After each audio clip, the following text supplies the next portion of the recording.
اعوذ باللہ من الشیطان الرجیم، بسم اللہ الرحمن الرحیم۔ بڑی ہی اچھی اور انٹرسٹنگ ویڈیو ہے آج کی۔ ایک بہت اچھا نیک بزرگ کسی علاقے میں رہتا تھا۔ تو بزرگ کا جب وقت اخیر قریب آیا تو دیکھا کہ اب میں تو بزرگ ہو گیا ہوں، اپنے بچوں کو کوئی اچھی نصیحت کر دوں۔ اس کے 3 بیٹے تھے۔ اس بزرگ نے اپنے تینوں بیٹوں کو اپنے پاس بلایا، بولا میں نے 3 جگہوں پہ آپ کو اپنی دولت میں نے 3 حصوں میں تقسیم کی ہے، یہ لے جائے بڑا، یہ لے جائے دوسرے نمبر والا، یہ لے جائے تیسرے نمبر والا۔ میں نے برابر پہ تقسیم کر دی ہے دولت، لیکن دیکھیں میرے پاس ایک رنگ ہے، قیمتی ہیرے کی انگوٹھی ہے، میں یہ کسی کو نہیں دے رہا۔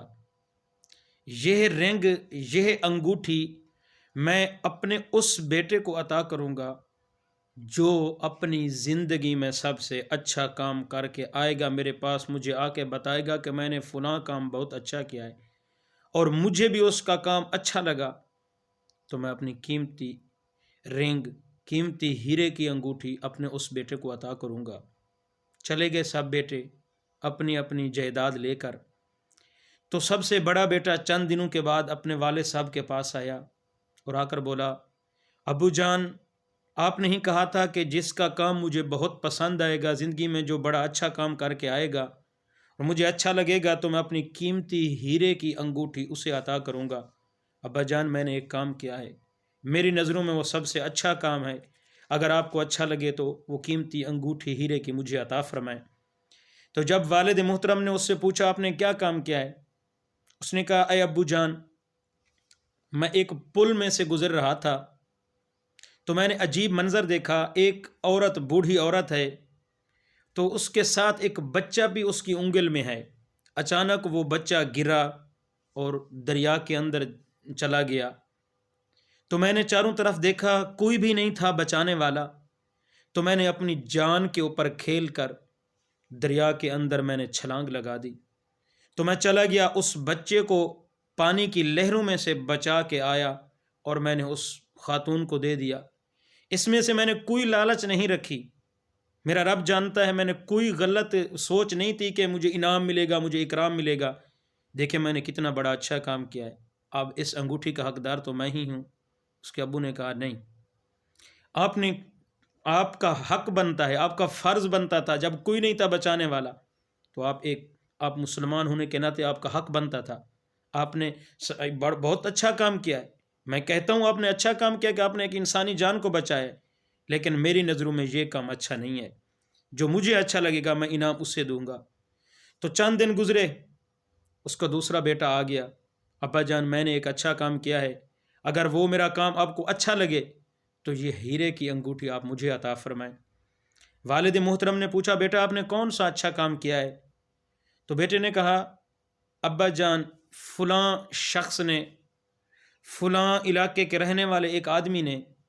مجھے 1000 دینار دیے بطور امانت کے، اپنے پاس رکھ لے۔ تو اس وقت کی بات ہے، پتہ نہیں کتنا پرانا واقعہ ہے یہ، 1000 دینار کی کتنا اہمیت ہوا کرتی تھی، تو کوئی اس وقت اس کا گواہ بھی نہیں تھا جب اس نے مجھے دیے۔ تو جب اسے ضرورت پڑی، عرصہ گزر گیا تھا، میرے پاس واپس آیا تو اس نے مجھے کہا کہ آپ نے میرا 1000 دینار دینا ہے، آپ مجھے میری امانت واپس کریں۔ اے ابو جان کوئی دیکھنے والا بھی نہیں تھا، کوئی گواہ بھی نہیں تھا، اگر میں اسے واپس نہ کرتا تو اس کے پاس کوئی گواہ نہیں تھا، لیکن میں نے صرف خوف خدا کی وجہ سے اس کی امانت اس کو واپس کر دی، تو میں 1000 دینار بچا سکتا تھا، تو لہذا میں نے کتنا بڑا اچھا کام کیا ہے۔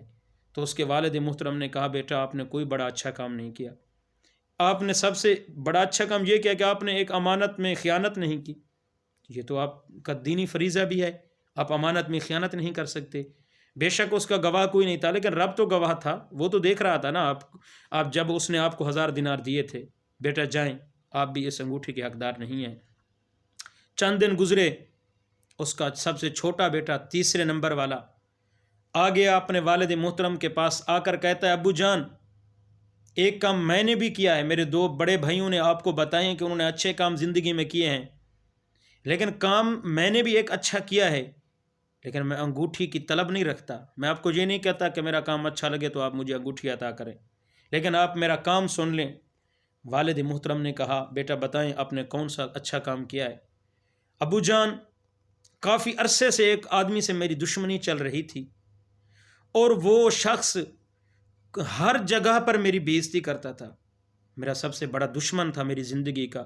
میرے بارے میں گھٹیا ترین باتیں کرتا تھا، منافقت رکھتا تھا میرے بارے میں، حسد رکھتا تھا مجھ سے، ہر محفل میں وہ میری برائی کرتا تھا۔ تو اچانک ایک دن میں گزر رہا تھا، ایک پہاڑ کے اوپر میں نے دیکھا وہ شخص بے ہوش ہو کر گر پڑا، وہ گرا ہوا ہے، وہ شخص بے ہوش ہے جو میرا سب سے بڑا دشمن تھا۔ تو اگر میں چاہتا تو میں اسے مار سکتا تھا، میں اسے ختم کر سکتا تھا، میں ایک دھکا دیتا اتنا بڑے پہاڑ سے نیچے آ کر گرتا تو اس کا چورا چورا ہو جاتا، اس کا قیمہ بن جانا تھا، اس کی بوٹیاں، اس کے گوشت کے ٹکڑے ٹکڑے ہو جانے تھے، ہڈیاں ٹوٹ جانی تھی۔ لیکن میرے والد محترم، میں نے سوچا چلو یہ تو میرا بڑا دشمن ہے، لیکن میں اسے معاف کرتا ہوں۔ میں نے کیا کیا؟ میں نے اپنی دستار سے اس کے منہ کو صاف کیا، اس نے شراب پی ہوئی تھی تو شراب کی وجہ سے وہ بے ہوش تھا، میں نے اس کے منہ کو صاف کیا، پھر اسی دستار سے میں نے اپنے منہ کو چھپا لیا، تو اس شخص کو میں نے اپنے کندھوں پہ اٹھایا اور اٹھا کر اس کو اس کے دروازے پر چھوڑ آیا۔ تو اگر میں چاہتا میں اسے قتل کر سکتا تھا، میں نے اپنا چہرہ بھی اسی لیے چھپایا ہوا تھا، اچانک اسے ہوش آ جانا تھا تو وہ یہ دیکھ کر شرمندہ ہوتا تو میں اس کا سب سے بڑا دشمن تھا، تو آج یہ میرے ساتھ اتنا بڑی بھلائی کر رہا ہے، تو میں یہ نہیں چاہتا تھا کہ میری وجہ سے اس کی اتنی چھوٹی سی انسلٹ ہو جائے کہ میں تو اس کی برائی کرتا تھا لیکن یہ تو میرے بارے میں اچھا ہے، تو اسی لیے میں نے اس کو وہاں سے اٹھایا، اس کے دروازے پہ چھوڑ آیا۔ تو ابو نے کہا بیٹا آپ میرے سینے سے لگ جا، یہ کام جو آپ نے کیا ہے نا یہ کوئی اور نہیں کر سکتا تھا، یہ کام مجھے سب سے بڑا اچھا لگا ہے، اس انگوٹھی کا، اس ہیرے کی انگوٹھی کا تو ہی اصل حقدار ہے۔ تو دوستو آپ یہ نہ کیا کریں، آپ یہ نہ سوچا کریں یار یہ تو میرے بارے میں برائی کر رہا ہے، یہ تو میرے بارے میں برا سوچ رہا ہے، یہ تو میرے بارے میں غلط سوچ رہا ہے، یہ تو میرا دشمن ہے، میرے بارے میں کیا کیا کرتا ہے، تو جب مجھے موقع ملے گا تو میں اس کو دیکھ لوں گا۔ نہیں نہیں، اگر آپ کو موقع ملے، آپ کے اندر طاقت بھی ہو، طاقت کے باوجود آپ کسی کو معاف کر دیں تو سب سے غیرت مند، سب سے طاقتور، سب سے بڑے پہلوان تو زمانے کے آپ ہیں۔ آپ کے اندر طاقت بھی تھی، جرت بھی تھی، اس کے باوجود وہ آپ کا بڑا دشمن بھی تھا، آپ کی بے عزتی بھی کرتا تھا، لیکن موقع کی مناسبت سے آپ نے اسے معاف کر دیا، تو یہ ادا اللہ کو بھی بہت بڑی پسند ہے۔ اسی ادا کی وجہ سے اللہ پاک راضی ہو جاتا ہے۔ تو ہم سب دوستوں کو چاہیے کہ ہم اگر کوئی ہمارے بارے میں برا سوچ رہا ہے تو ہمیں چاہیے کہ ہم اس کے بارے میں اچھا سوچیں۔ اللہ پاک ہم سب کے ذہنوں کو دوسرے بھائیوں کے لیے صاف اور پاک کر دے، اچھا سوچنے کی مالک توفیق عطا فرمائے۔ میرے دوست آپ کو اسی طرح کی بہت سی اچھی اچھی ویڈیوز روزانہ کی بنیاد پر 1 2 3 جتنا بھی مجھے موقع ملا، ٹائم ملا، میں آپ کو سینڈ کرتا رہوں گا۔ آپ کو میرے چینل یوٹیوب چینل پہ ملتی رہیں گی، لیکن ایک گزارش ہے کہ اب میری ویڈیو کو لائک بھی کیا کریں، شیئر بھی کیا کریں، اور جو دوست نئے آتے ہیں وہ میرے فیس بک پیج کو اور میرے یوٹیوب چینل کو سبسکرائب کر لیا کریں، تاکہ آپ کو روزانہ کی بنیاد پر اچھی اچھی معلومات ملتی رہیں۔ اللہ پاک ہم سب کا حامی اور ناصر ہو۔ اللہ پاک ہم سب کی دیس پردیس میں رہنے والے تمام بھائیوں کی اللہ پاک قدم قدم پہ حفاظت فرمائے۔ وآخر دعوانا ان الحمد للہ رب العالمین۔